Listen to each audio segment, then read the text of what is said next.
వర్తమానము కొరకు అనా ప్రార్థన చేయండి. గాడ్లెస్.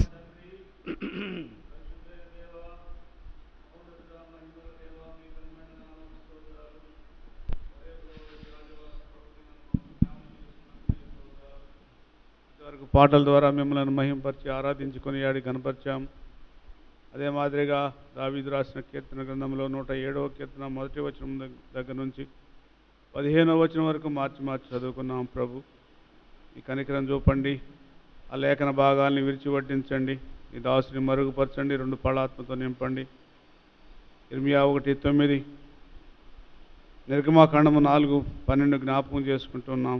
ప్రభు సహాయం చేయండి, తన నోట మీ మాట ఉంచండి, ఆరాధించే హృదయాలుగా మమ్మల్ని సిద్ధపరచండి.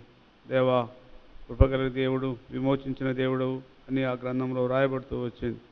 ఆ మాటలు నిరాశుని ద్వారా మాతో పలికి మమ్మల్ని కూడా మిమ్మల్ని ఆరాధించేవారిగా సిద్ధపరచము. ఆరాధనకు యోగ్యుడవు, స్తుతిపాత్రుడవు, స్తోత్రార్హుడవు, వెలుపులో మీ వంటి సముడు లేడు.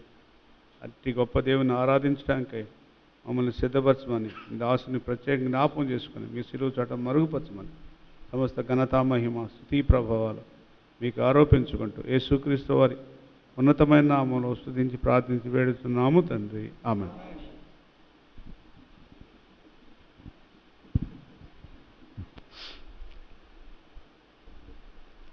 సరే అండి, 107వ అధ్యాయం 1వ వచనం, 107 కీర్తనలు 1వ వచనం చదవండి ఎవరైనా.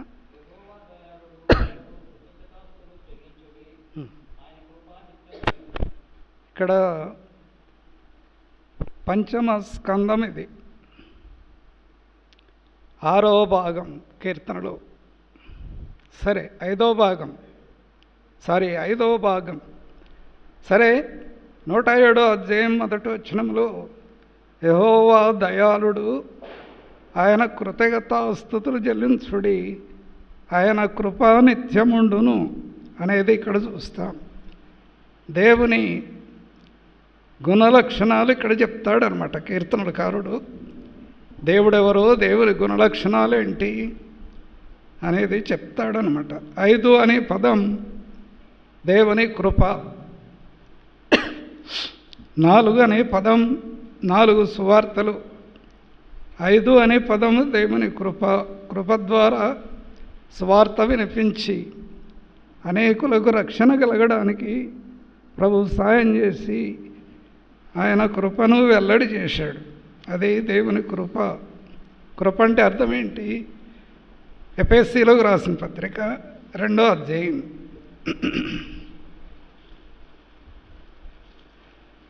8వ వచనం, విశ్వాసము ద్వారా కృపచేత రక్షణ కలిగి దేవుని వరం. విశ్వాసము ద్వారా కృపచేత మనకు రక్షణ కలిగిందట. ఇది మీ వలన కలిగింది కాదు అని అంటాడు అన్నమాట. మానవ ప్రయత్నాల వలన రక్షణ కలగలేదు, దేవుని కృప ద్వారా. కృప అంటే విశ్వాసం వినడు ద్వారా కలిగింది. దేవుని కృపను బట్టి మనకు రక్షణ కలిగింది.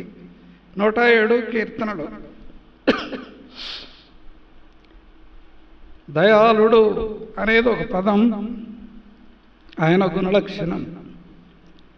2వది కృప అనేది కూడా చాలా ప్రాముఖ్యమైనది. కృప ద్వారా రక్షణ కలిగింది మనకు. యేసు ప్రభు దేవుని కృపావరం. యేసు ప్రభు ఎవరు చెప్పండి? మానవులకు దేవుడిచ్చిన కృపావరం. కృప ద్వారా రక్షణ కలిగింది. దేవుడు కృపావరముగా తన కుమారునిచ్చాడు లోకానికి. అందుకు ఆరాధన చేయాలి. ఆయన కృపను బట్టి మనకు రక్షణ కలిగింది. పూర్వకాలం ఇశ్రాయేలులు ఐగుప్తు నుండి విమోచించబడ్డారు. 2వ వచనం, 107 కీర్తనలు 2వ వచనం. విమోచన అనే పదం వచ్చింది ఇక్కడ. విమోచన అనే పదం వచ్చిందనమాట. అంటే అర్థం ఏంటి? విమోచన అనగా విడుదల. ఎక్కడి నుంచి విడుదల? లోకము నుండి, పాపము నుండి, శాపము నుండి, ఘోర దుష్టత్వము నుండి బయటకు వచ్చాం. అంధకార అధికారము నుండి బయటకు వచ్చాం. ఇదే విమోచన. పూర్వకాలం ఇశ్రాయేలులు ఐగుప్తు నుండి బయటకు వచ్చారు. ఎలా వచ్చారు? 12వ అధ్యాయం నిర్గమకాండం.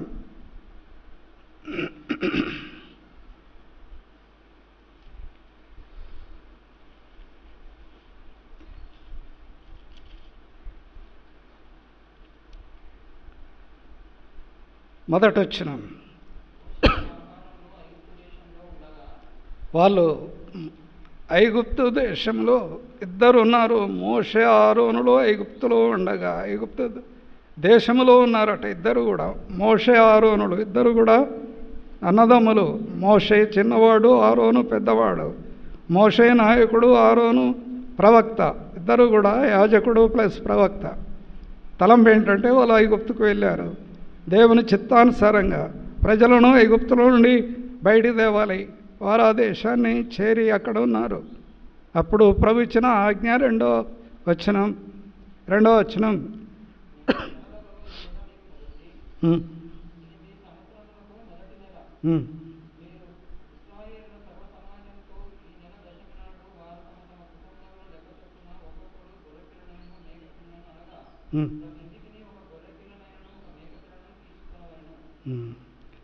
ఇక్కడ దేవుని ఆజ్ఞ గొర్రె పిల్లనైనను మేక పిల్లనైనను తీసుకోవాలి.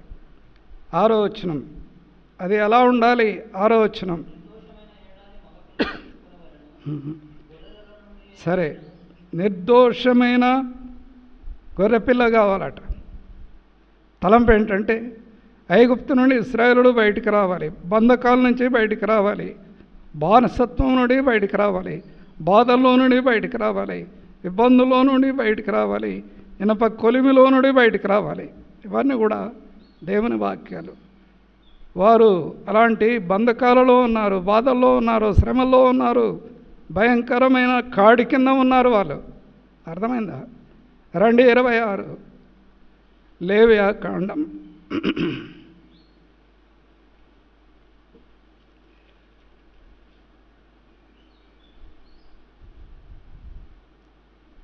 పదమూడో వచనం. 26:13 లేవియా కాండం.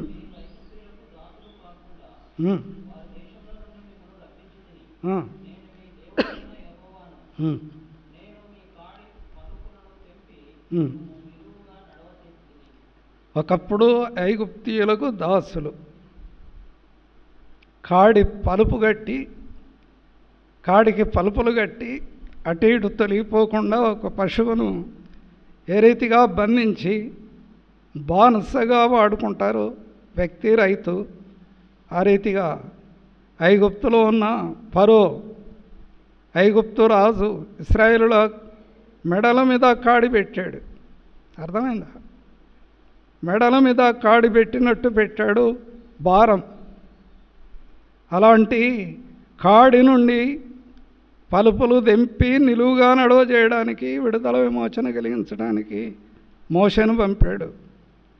అప్పుడు ఇలాంటి బానిసత్వం నుండి బయటికి రావాలంటే, వారు విడిపించబడాలంటే ఒక నిర్దోషమైన గొర్రెపిల్ల కావాలట.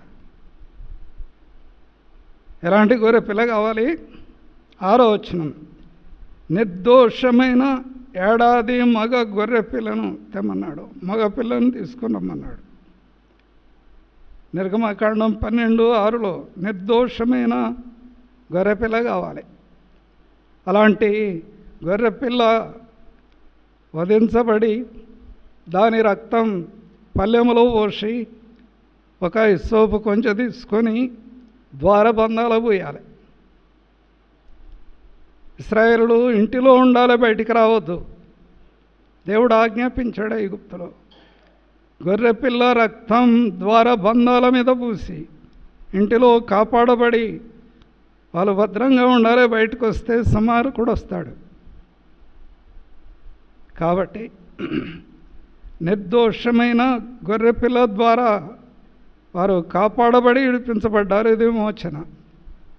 107 కీర్తనలు.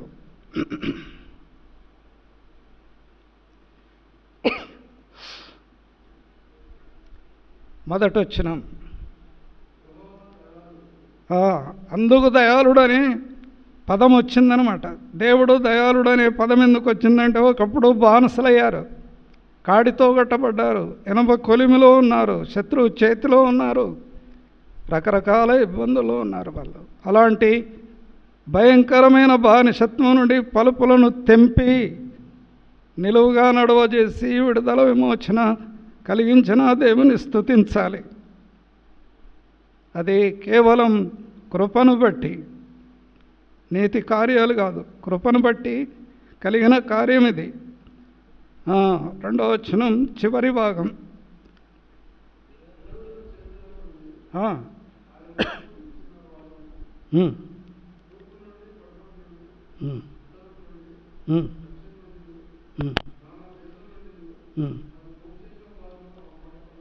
వారు పలుకుతారండి. ఇది ఎక్స్పీరియన్స్ అనమాట.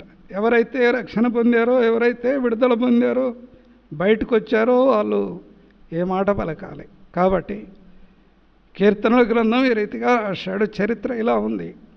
4వ వచనం, వారు అరణ్యమందలి ఎడారిలో తిరుగులాడుచుండిరి. 4వ వచనం విమోచన కాదు. ఐగుప్తు నుంచి బయటకు వచ్చారు, ఎర్ర సముద్రాన్ని దాటారు.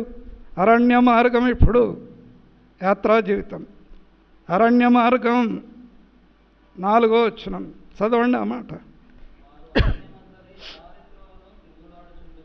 అరణ్యమందలి ఎడారి త్రోవటండి. ఏ త్రోవ అది? అరణ్యములో ఎడారి. తిరుగులాడుతున్నారు, సరైన దారి దొరకలేదు. నివాసపురం ఏది వారికి దొరకలేదట. హైవేలో పోయేవానికి అపాయాలు ఎక్కువ, అరణ్యంలో పోయేవానికి ఏంటి? కాబట్టి అరణ్యములో తిరుగులాడుతున్నారట. లోకం అనేది ఒక అరణ్యం లాంటిది, ఐగుప్తు అనేది ఒక బానిసత్వం. ఇది మన యాత్ర. ఇంకా ఘోరమైన సంగతి 5వ వచనం.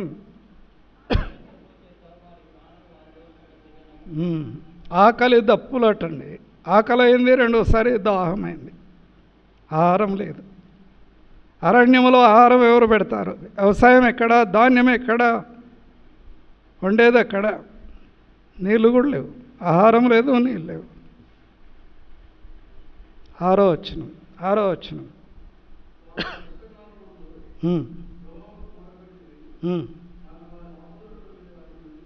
అట్లా కష్టకాలం దేవుని సన్నిధిలో మొరపెట్టారు వాళ్ళు. ఆపదలో నుండి వారిని విడిపించాడు. ఇదే వారి బాధలు. విడిపించిన దేవుని స్తుతించాలి, ఆరాధన చేయాలి. కష్టకాలమందు కష్టాలండి, ఇబ్బందులు, ఆపదలు, ఆకలి, దాహం, అరణ్య మార్గం, ఇవన్నీ కూడా కష్టాలు యాత్రలో. అయితే దేవుని కృప ఒకటి తోడైంది. 7వ వచనం.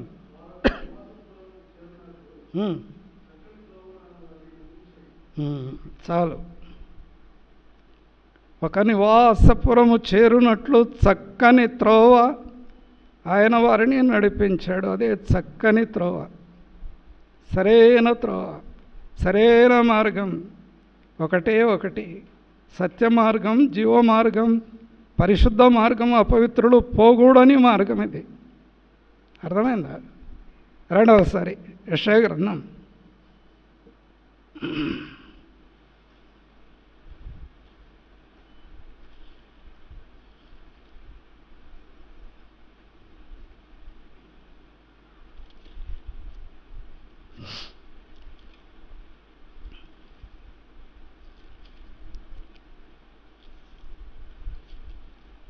దానికంటే ముందుగా యోహాను సువార్త 14వ అధ్యాయం 6వ వచనం. యోహాను సువార్త 14:6. నేనే మార్గమును, సత్యమును, జీవమును, నా ద్వారా తప్ప ఎవడు తండ్రి దగ్గరికి రాలేడు. ఒక స్థిరమైన మార్గం, సరైన గైడెన్స్ నేనే అన్నాడు యేసుప్రభు. నూతన నిబంధనలో, పాత నిబంధనలో సరైన చక్కటి మార్గం మరగై ఉండి నడిపించాడు ప్రభు వారితో కూడా నుండి. అదే కొరింథీయులు రాసిన పత్రికలో వారిని వెంబడించిన ఆత్మ సంబంధమైన బండ, సరైన మార్గం, సరైన సత్య మార్గం, సరైన స్థలాలకు నడిపించాడు దేవుడు వారిని. అందుకు ఆరాధన చేస్తున్నారు వాళ్ళు.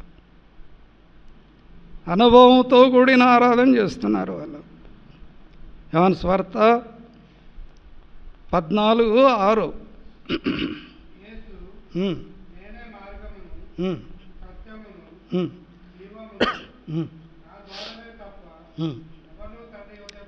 ఎవ్వడు తండ్రి దగ్గరికి రాడు. తండ్రి దగ్గరికి ఎందుకు రావాలి? అరణ్యము నుండి విడిపించిన వ్యక్తి సరైన చక్కటి మార్గాన దేవుడు వారిని నడిపించాడు. ఆత్మరూపేణ ఉండి మరుగై ఉండి. అదే ఆయన కృప. సరే, పాత నిబంధనలో అలా రాయబడ్డది. ప్రభు అన్నాడు సరైన చక్కటి మార్గం యేసు ప్రభు మానవుల కొరకు ఏర్పాటు చేశాడు. ఆ మార్గం నేనే అన్నాడు. ఎలా జరిగింది ఆ మార్గం? ఒక పాపి, బంధకాలలో ఉన్నవాడు, బానిసగా ఉన్నవాడు, ఇనప కొలిమిలో ఉన్నవాడు, బంధించబడిన వాడు సరైన మార్గంలో వచ్చి తండ్రిని చేరి ఆరాధన చేయాలి. ఎలా సాధ్యమైంది? ఎలా అర్థమైంది? ఆరాధన అంటే అర్థమేంటి? ఎలా చేస్తారు? రండి ఒకసారి యోహాను సువార్త 4వ అధ్యాయం. యోహాను 4:24.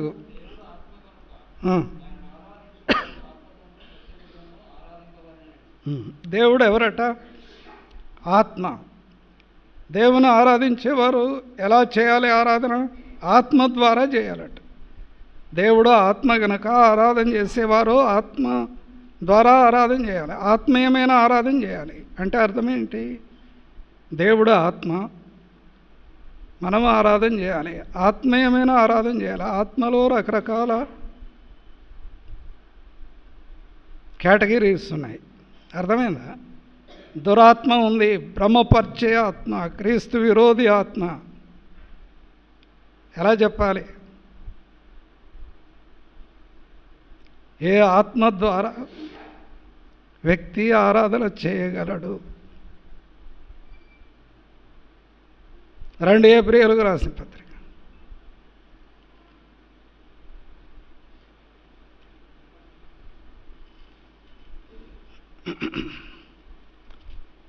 తొమ్మిదో అధ్యాయం 14వ వచనం.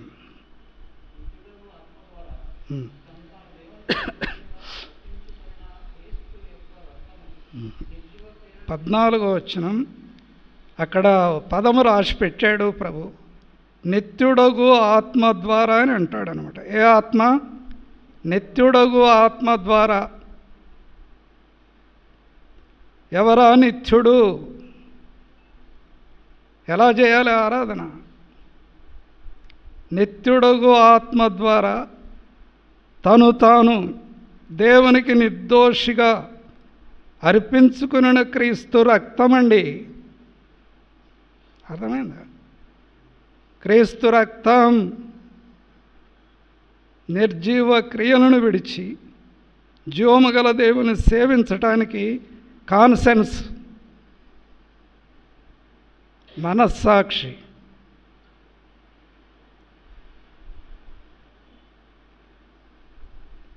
అట్లా చేయాలి ఆరాధన. క్రీస్తు రక్తము ద్వారా కడగబడిన వ్యక్తి యొక్క కాన్సెన్స్ లేక మనస్సాక్షి. క్రీస్తు రక్తం గడుగుద్దండి.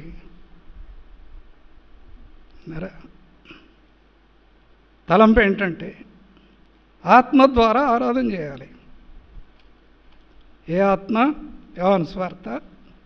రండి 4వ అధ్యాయం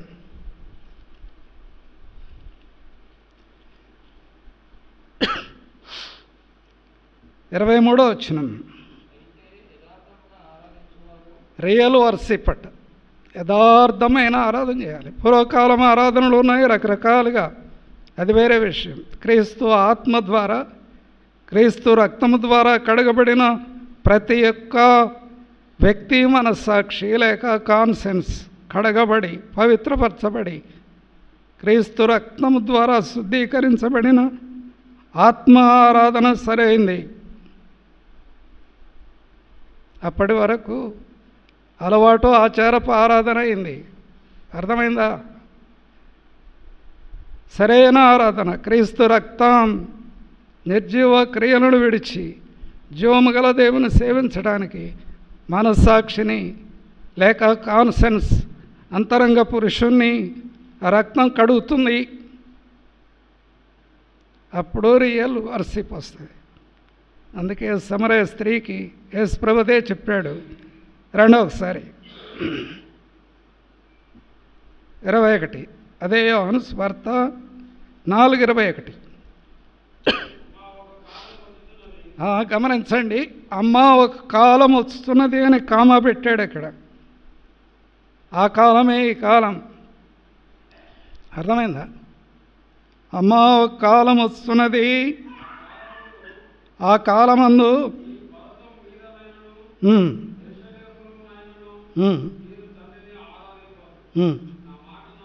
ఎందుకని ఆరాధన చేయరు? సరైన ఆరాధన ఎందుకు అక్కడ జరగదు? తెలిసి తెలియని ఆరాధన, సరైన అవగాహన లేని ఆరాధన.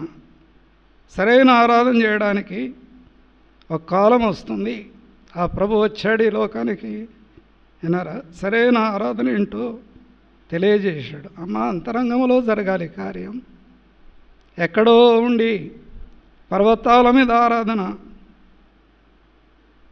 కాదు. ఆరాధన 23వ వచనం.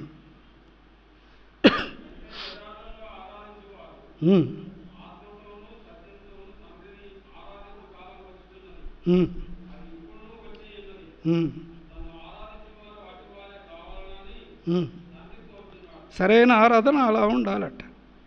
సరైన ఆరాధన ఏంటంటే క్లియర్గా అర్థం కావడానికి చెప్తున్నాను. ఒక వ్యక్తి అంతరంగంలో మార్పు కలిగి ప్రభు రక్తం కిందకు వచ్చి పాపాలు కడగబడి పవిత్రపరచబడి కాన్సెన్స్ క్లియర్గా ఉన్నప్పుడు అప్పుడు సరైన ఆరాధన బయటకు వస్తుంది. మనస్సాక్షి సాక్ష్యం ఇస్తుంది మనతో. పౌలు చెప్పాడు ఒకనాడు, రండి 23 అపోస్తలుల కార్యములు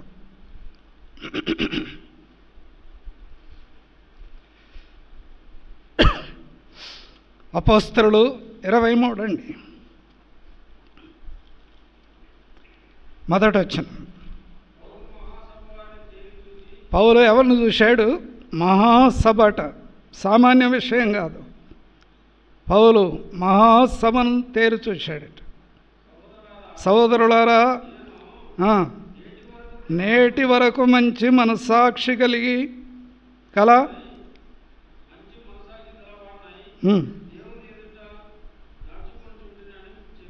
చాలు. ఏ మనస్సాక్షి? మంచి మనస్సాక్షి. అది ప్రత్యుత్తరం ఇస్తుంది. మన అంతరంగంలో మన ఆత్మకు సాక్ష్యం మనస్సాక్షి. మనస్సాక్షి కల్మషం తోచకుండానట్లు కల్మషం కూడా ఉంటుంది మనస్సాక్షిలో. తప్పు చేస్తే, సరైన ఆరాధన చేయకపోతే, సరైన విధానంలో ప్రభువును స్తుతించకపోతే, జీవించకపోతే కాన్సెన్స్ లోపల వెంటనే రిజల్ట్ ఇస్తుంది. మనస్సాక్షి శుద్ధీకరించబడి మనసు, అందుకే మారు మనసు. ప్రభు రాగానే దేవుని రాజ్యం సమీపించింది, మారు మనసు పొందండి, అది ప్రకటించ మొదలుపెట్టాడు ఆయన. మారు మనసు అంటే మనసు మారి ప్రభు రక్తము ద్వారా కడగబడి పవిత్రపరచబడి అంతరంగంలో స్థిరమైన విశ్వాసము క్రీస్తు రక్తం నిర్జీవ క్రియను విడిచి జీవము గల దేవుని సేవించడానికి మనస్సాక్షిని శుద్ధీకరిస్తుంది. అందుకే పౌలు రాశాడు, ఇన్నర్ మ్యాన్, అవుటర్ మ్యాన్ ఉన్నాడు బాహ్య పురుషుడు, అంతరంగ పురుషుడు ఉన్నాడు బలపరచబడాలి. రండి ఎఫెసీయులకు రాసిన పత్రిక.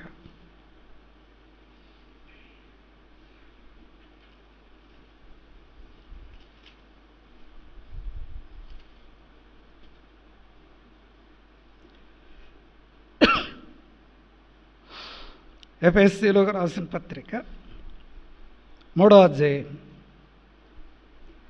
15వ వచనమండి. అర్థం కావడని చెప్తున్నాను.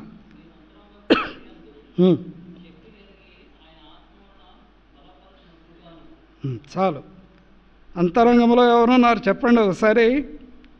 ఓ పురుషుడు ఉన్నాడు, అంతరంగ పురుషుడు.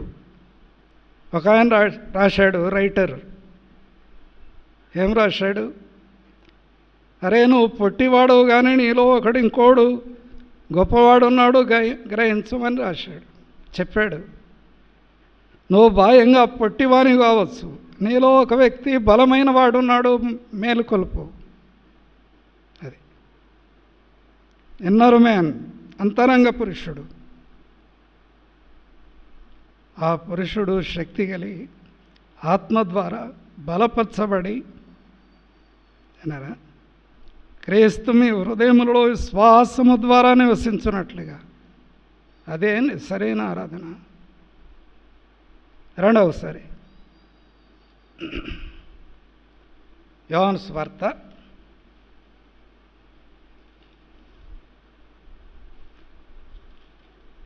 14వ అధ్యాయం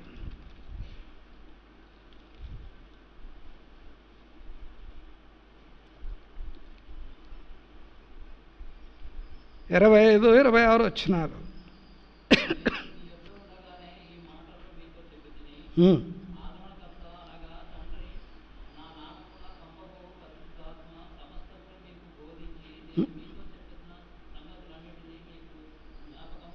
అది రక్షణ ఎలా కలిగింది మనకు? కేవలం ప్రభు కృపను బట్టి మన కొరకు సిలువలో బలైపోయిన యేసు ప్రభు యొక్క సిలువ కార్యమైన రక్తాన్ని గురించి వివరించిన అంతరంగ పురుషుణ్ణి మేలుకొలిపి ఆత్మ గ్రహింపించి నువ్వు పాపివని ఒప్పించి నీ పాపాలు ఒప్పుకోవడానికి కృప ఇచ్చి ఆ పాపము క్రీస్తు రక్తము ద్వారా తప్ప ఇంకెక్కడా క్షమాపణ లేదని గ్రహింపించి తెలివిచ్చి నిగ్రహ శక్తినిచ్చి కన్నీటి ప్రార్థన ద్వారా విశ్వాసం ద్వారా ప్రభు రక్తం కిందకి వచ్చినప్పుడు కడగబడ్డప్పుడు అప్పుడు రక్షణ కలిగిందండి మనకు. పరిశుద్ధాత్మ దేవుడు అంతరంగంలో కార్యం జరిగించాడు. అలా జరిగింది రక్షణ. అలాంటి వ్యక్తి మాత్రమే ఆరాధన చేయగలడు. అర్థమైందా? 16వ అధ్యాయం యోహాను సువార్త 13వ వచనం.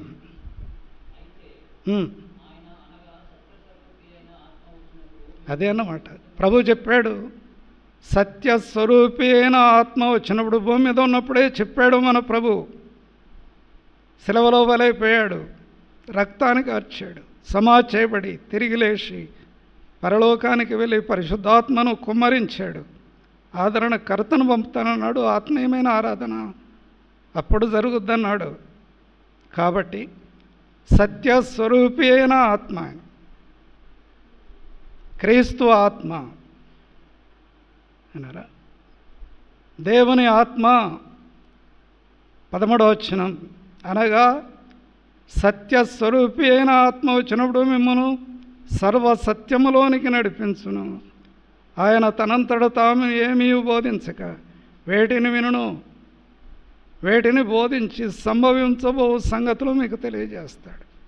నా వాటిలో నుండి ఇవి మీకు తెలియజేస్తాడు. అది పరిశుద్ధాత్మ యొక్క నింపుదల. ఏదో అలవాటు ఆచారంగా వస్తున్నాం, 4 మాటలు ఆరాధన చేసి తృప్తి కలిగి వెళ్ళిపోతున్నాం. అంతరంగ పురుషుడు మనస్సాక్షిస్తాడు లోపల. నువ్వు సరైన విధానంలో ఉన్నావు వారమంతట్లో కూడా, ఏ లోపము లేదని కాన్సెన్స్ లోపల ఒప్పిస్తాడు. అప్పుడు ఆరాధన చేస్తే అంగీకారం అయింది. దేన్ని బట్టి? ఒకప్పుడు ఇశ్రాయేలులు ఐగుప్తులో బానిసలుగా ఉన్నప్పుడు బయటికి గొర్రెపిల్ల రక్తం ద్వారా బయటకు వచ్చారు. ఆ రక్తమే వాళ్ళను కాపాడింది. ఇండ్లలో దుష్టుని వలన, సంహారకుని వలన కాపాడబడ్డారు వాళ్ళు.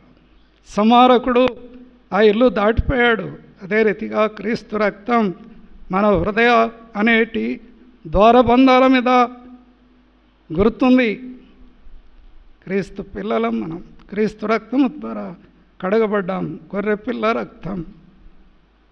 యోహాను సువార్త 1:29.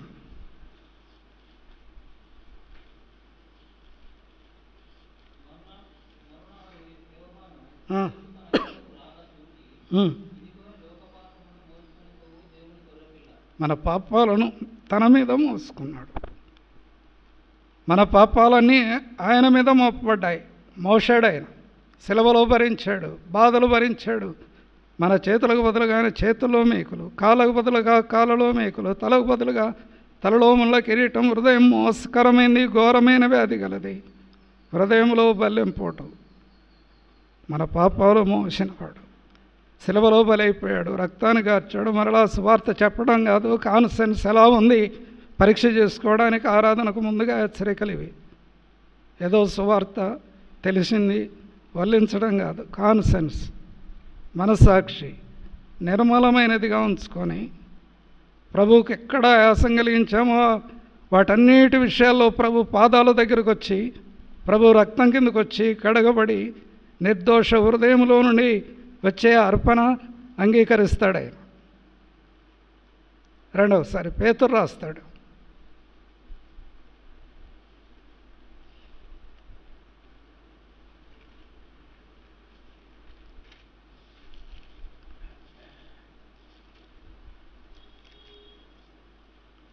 అపోస్తలుడైన పేతురు రాస్తాడు పత్రిక. 1వ అధ్యాయం 1 పేతురు 18-19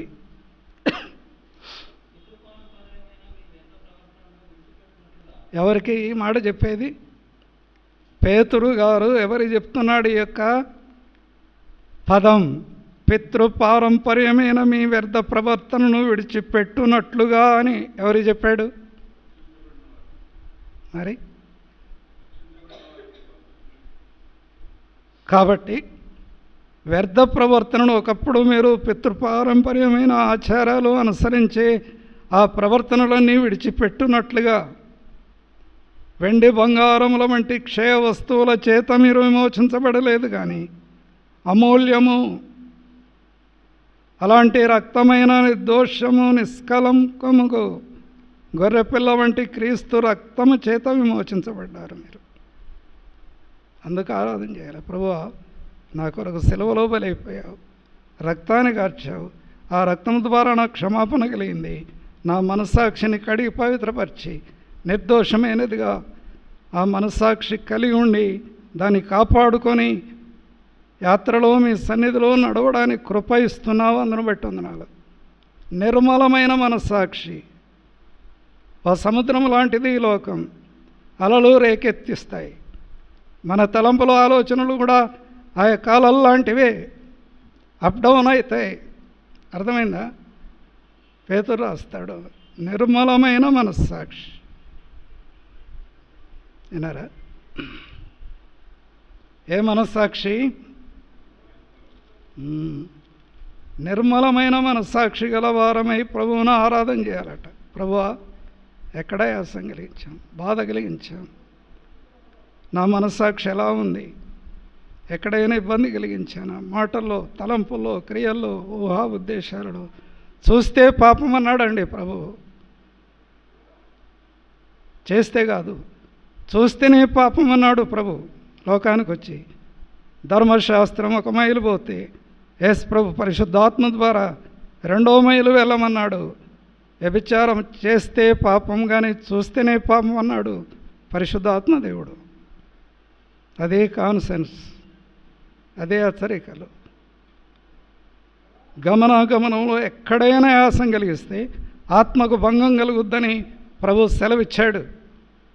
కానీ రియల్ వర్షిప్, సరైన ఆరాధన. యోహాను సువార్త 4వ అధ్యాయం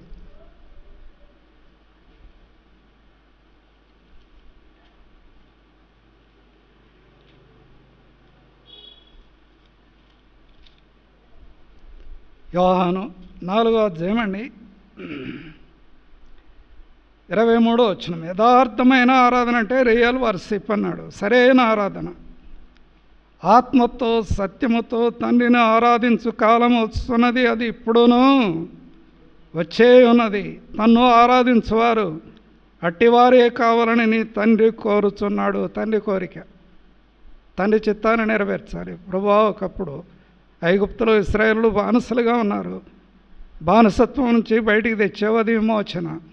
అందుకు వాళ్ళు ఆరాధన చేశారు, స్తుతించారు, గణపరిచారు. ఈనాడు పాపం అనే బంధకం, బలమైన అపవాది, మరణ బలము గలవాడు కాడిని మోపి మరణానికి లాక్కొని వెళ్ళడానికి ప్రయత్నం చేస్తున్నప్పుడు నన్ను మరణములో నుండి జీవంలోని దాటించడానికి పరలోకం నుంచి భూలోకానికి వచ్చి సిలువలో బలైపోయి నిర్దోషమైన గొర్రె పిల్లవలే రక్తాన్ని ఆకరుపట్టు కార్చి ఆ రక్తము ద్వారా నా పాపానికి క్షమాపణ కలిగించావు.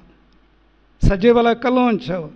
నా అంతరంగాన్ని కడిగి పవిత్రపరిచి అంతరంగ పురుషుని యందు ఆత్మీయమైన మార్గములో నడవడానికి నూతన పరుస్తూ ఎల్లప్పుడూ మనస్సాక్షిని శుద్ధి చేసుకోవడానికి కృప ఇస్తున్నారు. అందును బట్టి వందనాలు. ఇవి ఆరాధన శైలి. లోకములో ఉన్నవాని కంటే మీలో ఉన్నవాడు గొప్పవాడు అని ప్రభు సెలవిచ్చాడు. లోకములో ఎవడు ఉన్నాడు చూడండి ఒకసారి యోహాను పత్రిక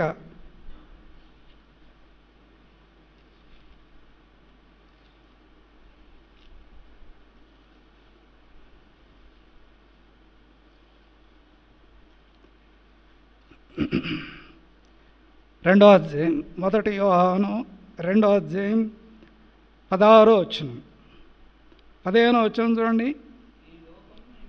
ఈ లోకమునైనను లోకములో ఉన్న వాటినైనను ప్రేమింపకుడి. ఎవడైనను లోకమును ప్రేమించిన ఎడల, తండ్రి అనే పదం వచ్చింది, లోకం అనేది ఒకటి ఉంది.